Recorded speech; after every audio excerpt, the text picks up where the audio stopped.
Hello, and welcome back to another episode of Path of Profit, where we specialize. I can't even say this with a straight face. Uh, we specialize in power dad gaming, where we're smart gamers. We know what we want. We want to be profitable, but we don't want to min max and go super crazy. We just want to optimize our time and make sure that we're getting the most fun we can out of the game.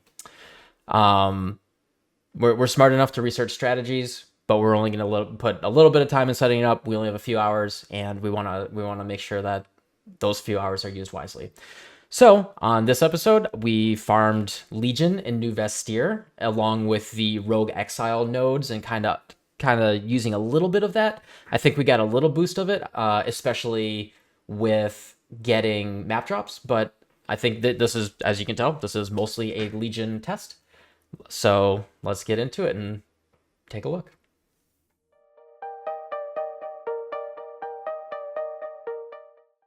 Farming Legion, farming Rogue Exiles, New Vastir. What did we do?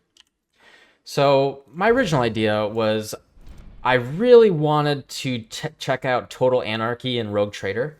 I think it might be the best nodes if you don't really want to go for Azurite and buying Resonators or Fossils or delving yourself. I think it's probably just the best supplementary nodes in New Vastir. So I did a little testing earlier before I did the real test, and it didn't feel really good. It's not easy enough to trigger having a lot of Rogue Exiles on the map. If you have a lot of Infused Anarchy, which you can get from Harvest, you can get quite a few Rogue Exiles. But even then, the bonuses are just like, they're kind of eh. There's a lot of it's actually very similar to Legion, where you get the monsters you see it on the mini map. They'll have like a jewelry icon over their head, or a treasure chest or whatever, and the rewards are just kind of random. I think it's a nice bonus to the map, but it really I couldn't tell. I couldn't tell if it was giving us a lot. I think it's just like nice bonus quantity, but it's no big deal. Other than that, like abysses are just slow. They really, and the abyss nodes here are just like whatever. So we didn't take these. And yeah, like I said, if you want to delve or you want to get Azurite, which you can get a lot. So, but that's all stuff we didn't take. We took Legion. What we get out of this is each one of the small nodes gives us plus 3% chance to contain a Legion encounter, which is very nice. Protracted battle for my build was really, really nice. I have a nice build. I have an Ellie hit Raider. She's still a little squishy, but I can't just like, she's not fully put together. I can't just like speed clear the whole thing, and I don't have a headhunter or anything like that.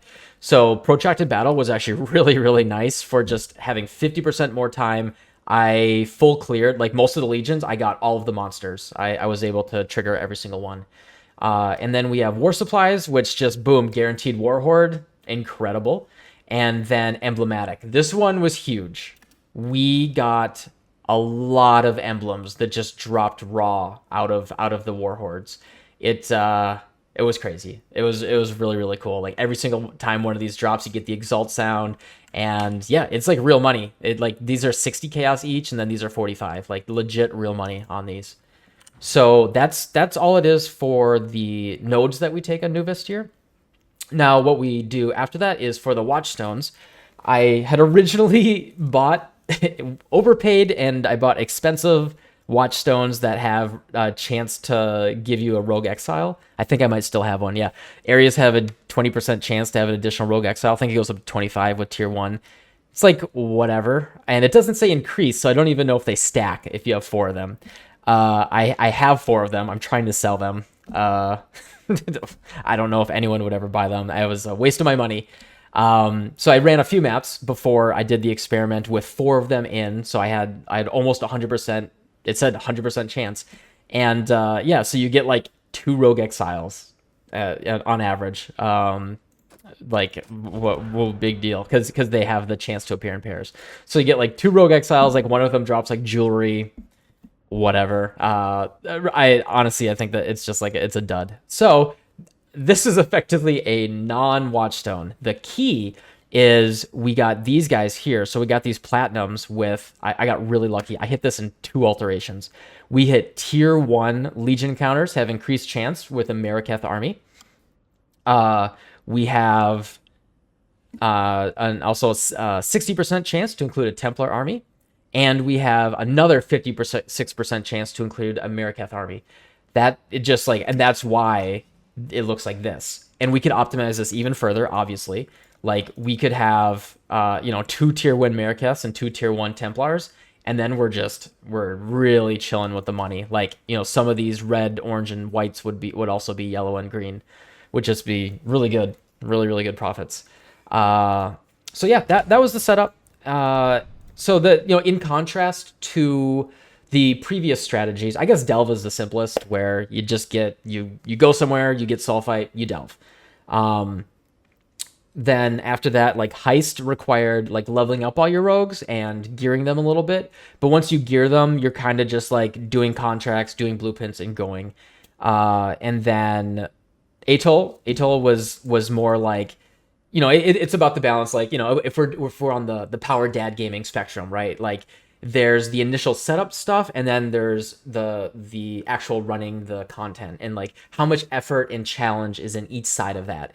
And like the essence stuff, it's really just like take these 4 essence nodes, take a remnant of corruption, and go in there. But then there's a little bit of extra effort when you're actually running the map, especially if you have ritual. Like you're doing rituals, you're picking the loot in the rituals, you're deferring things, you're looking for purple essences, you're corrupting the purple essences.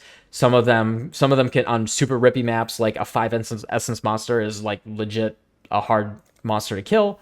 The Haewark strategy is very, very easy to set up. It's like a D in difficulty, but the actual running the map, it's like more like a C plus B in terms of difficulty.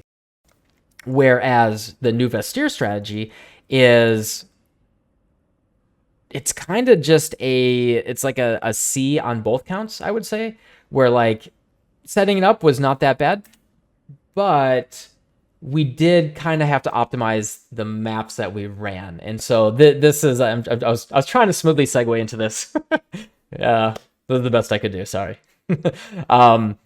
So, with the atolls, if you saw, it was really we just ran a single cartographer scarab, and it was actually not necessary, right? All we want to do is get in there, run it with the essence map mod, pop the essences, and then we're good to go. Everything else is a bonus. Whereas with this one, I put in even more prep, where I made sure I rolled all of these maps. I also had a Legion Scarab, so you have to have the Legion Scarab. I think it's really critical to, and I just did Rusted. I didn't spend a ton of money at all. I think they were for like 2 or 3 chaos each. It was pretty cheap, but a bit more effort in the setup, right? It's more of a B on the setup, but then actually running it, you just go in there and you kill all the monsters. Like once you have that initial setup, it was just really just go in there. I was just talking with chat the whole time, just like I died constantly. It didn't matter. It's just like, oh, I can just go back in. There's nothing lost. You pop the Legion. Maybe something's a little rippy and you die a few times. Didn't really matter, right? I think it felt a little bit simpler to run than Ritual was really what threw me off with doing Haewark Hamlet. So yeah, that's the initial setup. Let's go to the winnings. So you can see we got an Exalt, which is nice, but I would expect on average, if you're farming fairly juiced maps every for 3 hours, like once a day or every other day, I would say you're most likely going to get an Exalt. That's been my experience. It a lot of people say like, oh, I only see like 1 Exalt a week at the most, or every other week. And it's really just about how many maps are you running and how juiced are those maps. And like, we're not super juicing, right? We're just Chisel, Elk, and then 2 Scarabs with a sack frag. But just that, and then, also we did use Awakened Sextants. So we had some like really, really nice Sextants on there. So that's a little bit extra on the setup. But once you're doing that, like it's really about the methodology. And like I set up, it only took me like maybe 15 minutes, 20 minutes max to set this all up. But then you just like, you put your 3 sextants on, your 4 sextants on, you put in 3 sets of maps at a time in your inventory, 1, 2, 3, sextants again, 1, 2, 3. And it's actually a really nice, it's a really nice rhythm that you get into. And you can still, drink your beer and watch your Netflix. So yeah, we got an Exalt, and I would say that that's not That's not too crazy. And we got 3 Maraketh emblems, 4 Templar emblems. And this, we can actually min-max. I think we can min-max this a lot more. Like I said before, the big thing is just how good are our Watchstones. And they're not that good. Like this one did nothing. This Watchstone was useless. It just gave us Rogue Exiles, whatever, right? And we just have tier 2 on this Maraketh one. A single tier 2 Templar and then a tier 1 Maraketh. If you do like 2 tier 1 Marakeths and then 2 tier Templars, I think you're really going to be making really good money doing this. And that might be what I'm going to be doing tomorrow. So don't don't get in my game too much. Give me a day to get some profits here. So back to the profits. A fragment here. The divine orbs, got a couple divines. This was from like a tabula and a corrupted 6-link, I think. I just sold those. A couple of the cheap emblems. And the really nice thing that I'm seeing here is that we are not looking to sell like a bunch of garbage. That's the thing that I think you should be skeptical of when you see someone say, oh, and I always say, like, don't take my word for it. Channeling my inner LeVar Burton, don't take my word for it. Like do this and really see what your returns are. I really don't like when someone says, oh, like I'm trying really hard not to be clickbaity here. Like I hate when, like, if this said like 5,000 chaos, right? You're like immediately like, that's BS. But there's going to be, I'm not going to be making 2,100 chaos exactly, right? Like, I think all the stuff up here, especially the layer of the Hydra fragment here, this is all guaranteed money, right? This is definitely just guaranteed money. I definitely made at least 5 exalts, I would say. And, because we're saying we got 1, 2, 3 exalts, 2.5 there. And then this is another guaranteed like 1-ish exalt. And then, over the course of all this, a couple more exalts. So, yes, I could go crazy and try to sell every single, no one is buying abyssal incubators, right? maybe someone is, I don't know, but I probably am not going to go out of my way to sell them. But, I think this is a good way to get a rough indicator of just relative value. And then what you want to do is you just look at the first page, you look at the top level stuff and you say, okay, you know what? I bet you I made roughly 5 exalts today, 5 exalts in 3 hours, and then, some cumulative extra stuff, jeweler's orbs, whatever. It's just nice to pad those coffers. And to me, that's just a good return. So yeah, I was really happy with this. I'm not up to that just yet. I think it's still a solid strategy. I'm sure plenty of people are doing it. Like it's just so obviously profitable, especially selling the emblems to 5-way farmers. That's where a lot of the money is coming from. And if you like, it's really coming down to, I think it's not as different. This league is not as different from last league as people are thinking. There's a lot of, I think people have a hangover, right? They have a hangover of last league we were just like pouring exalts in our faces and just like, oh, I went to TFT and I just sold 50 exalts worth of harvest stuff, and then I just double corrupted a headhunter, and then I went to Valdo's and I made 500 more exalts. Then we had a ridiculous league last league, and everyone has a hangover now, and they're just like, oh, maybe Valdo's isn't that good, and like, oh, they kind of nerfed Legion, right? And like we have a little bit of a hangover now, and like we're not on that high anymore.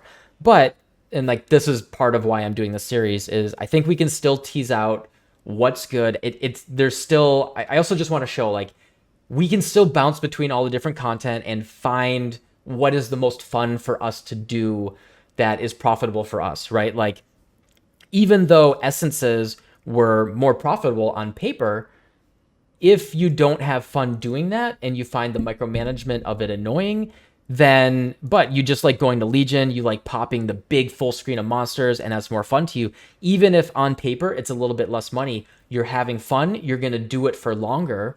And like it's not like it's going to be like, oh, I just want to do one more map because you're having fun doing it. And that's actually where a lot of profitability comes from. It's not just like perfectly min-maxing. It's, I have fun doing this, and the problem is, like, I'm not going outside and mowing the lawn I'm sitting here doing 10 more maps because I'm just having so much fun killing monsters. And that's where the real profitability and money comes from, when you're just, power dad gaming and you have a good strategy set up and you just go. So, the point of this series is choose your own adventure. And I think this is just a totally valid strategy. If you like Legion, go for it and have a good time. So yeah, thanks again for tuning in. I hope you enjoyed seeing if Legion is worth it to you. The answer is yes. If you like Legion, go for it.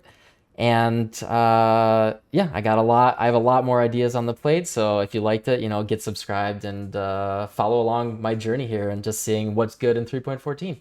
And I'll catch you guys later. Thanks.